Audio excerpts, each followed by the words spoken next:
New York Governor Kathy Hochul getting an earful as she was leaving the wake for murdered NYPD officer Jonathan Diller, this over in Massapequa. A source tells me this happened moments after Hochul refused to abide by the family's wishes. They would do an open casting viewing, and she did not want to wait on the outside. So she came in while they were closing the casket. As she stormed in, they just couldn't stop her.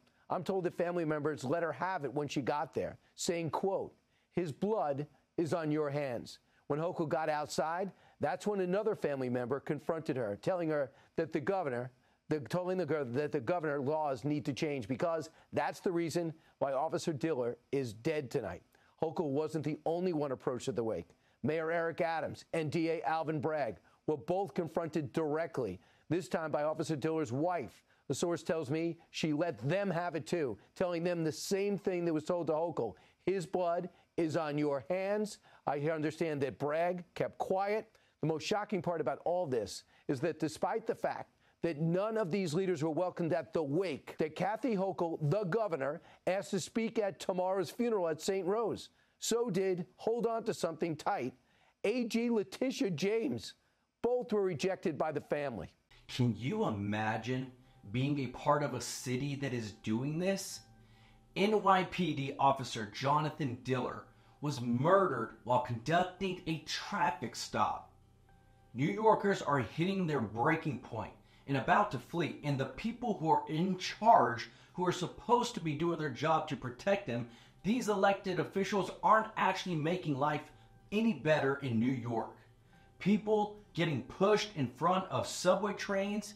Is this really America? Illegals fighting cops and then laughing about it, putting up videos on TikTok, flipping off the media when being asked about it. Illegals getting put up in luxury hotels, courtesy of the taxpayers of New York, being treated better than the homeless that are actually citizens of the state. 53 million given to illegal immigrants in prepaid debit cards in New York. You expect to go to a funeral that you know you're not welcome in because of your policies. The church of St. Rose of Lima, and all these pews will be filled up with about 800 friends and families and so many police officers from around the country. There's also a second level here. Let me just give you an idea of what Jonathan Diller's passing and the way he's lost his life has done to this town. For the last 3 days, this entire road has been shut down. It's Merrick Road, Long Island. And we understand, police officers coming in from as far as Dallas, Texas. They're coming in from Arkansas. They've got notice from Chicago. They expect maybe as many as 100,000 to come down. All this entire block is strewn with flags. 1/2 mile away is the funeral home. And in that funeral home, a lot of drama, a lot of emotion, especially with Stephanie, the 31-year-old widow of Jonathan Diller, who suddenly realizes she has a 1-year-old and is totally on her own. They made it clear, the family, they did not want politicians here that were not kind to the cops. This is a blue blood family. They got her brother is a police officer. Her uncle is a police officer. They are this town is full of firefighters and police officers. But that didn't stop Governor Hochul from showing up yesterday. She unfortunately did not have the patience to wait in the private family viewing with the casket open, and she wanted to storm her way in. Details clashed, and then the funeral director had to come in and quickly close the casket, at which time she got blasted by the family. Kathy Hochul, the governor, tried to push her way in. New York police officers are facing the most crime because of their policies. Then you expect to even speak at the funeral. Obviously not getting the hint that you aren't welcome. But only those that have the audacity to think that they are above the family because of their image and where their stance is and their position in trying to get in and speak. That's not America.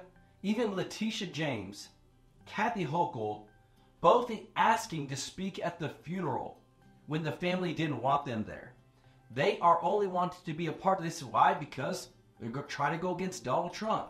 This is heartbreaking for the family, and it's putting politics as priority over real people in real life. When you look at the family and you see what they said that, hey, his blood is on your hands, Hochul, Adams. But you know who was invited? Donald Trump. Clinton attending a celebrity field fundraiser in Manhattan while President Trump visits Long Island to attend the wake of a slain NYPD officer, Jonathan Diller. And Brian had the chance to talk with President Trump after the wake in his hometown of Massapequa. Mr. President, this is what we got up to today with the New York Post. Prime of his life, this officer taken out. You placed the call earlier this week. Why was it important for you to talk to Stephanie? Stephanie's incredible, and they wanted me to be there. A hero, really. I mean, just a hero. They're devastated. The family is devastated. The police force is devastated. The whole country feels this way. And it's happening more and more, and it's really a lack of respect for law and order, and we have to have law and order back in our country, and we're going to. He was there to provide promise and hope.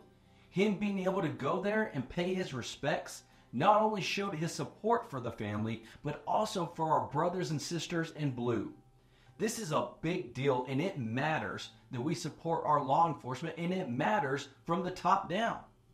Repeatedly, it seems like things are getting worse for those in New York. And with that family who is pleading to the governor that laws need to be changed, no soft crime, we need to be able to feel safe in our cities and make sure that our families are safe. On top of that, we have to make sure that we continue to push for what is right. Being soft on crime, allowing repeat offenders just out. There's some that have done over 20 offenses and they're still on the street. That doesn't solve problems. We need to have someone who has a strong backbone when it comes to protecting not only our cities, but also protecting our families. On top of that, we need to make sure that we take care of those that are in our cities. When it comes to our officers, when it comes to our seniors, our veterans, those on a fixed income. This again is another atrocity that is happening in New York. They're giving money away to illegal immigrants instead of helping out the actual citizens of the state. City should not mean protecting criminals.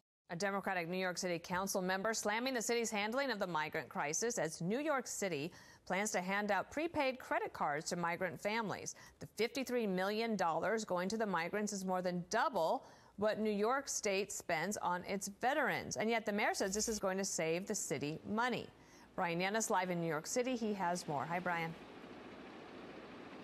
Hey, Dana. Well, New York City says to start, 500 migrants are going to receive these prepaid cards that can only be used at bodegas and grocery stores for food and baby supplies. But if it expands to all migrants, it'll cost the city $53 million. To put that number in perspective, that is more than double what the New York State is budgeting to spend in 2025 for its Department of Veterans Services, or its Office of National and Community Service, or its Division of Human Rights. And it's more than double what New York State plans to spend on its state cancer services program.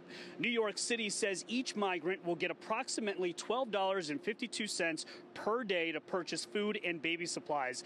But that's about 40% more than what the average low-income American got per day in government food stamps or SNAP benefits in 2022 at $7.59 per person per day. Now, the city argues the prepaid debit cards will save it $7 million in costs for feeding these migrants. Overall, New York City and the state will spend It's ridiculous. How could they put a priority on those that aren't even legal? $53 million was given to illegal immigrants in prepaid debit cards in New York. And also their health care is free for any illegal immigrant in New York. It's ridiculous. Look at this compared to them giving to our veterans. More than double. It's horrible. What about the Division for Human Rights? It's almost double. This is where we have to stand up, stand behind those that are going to actually fight for those and put our American people first, our law enforcement first, our elderly first, our children first, our families first. This is our job to make sure we vote the right people in. This is crazy. I mean, let me know what you think about Kathy Hochul, Letitia James, all these wanting to step in and people don't want them even to be there. I'm not a fan of them whatsoever, and things need to change for those in New York. Let me know what you think in the comments.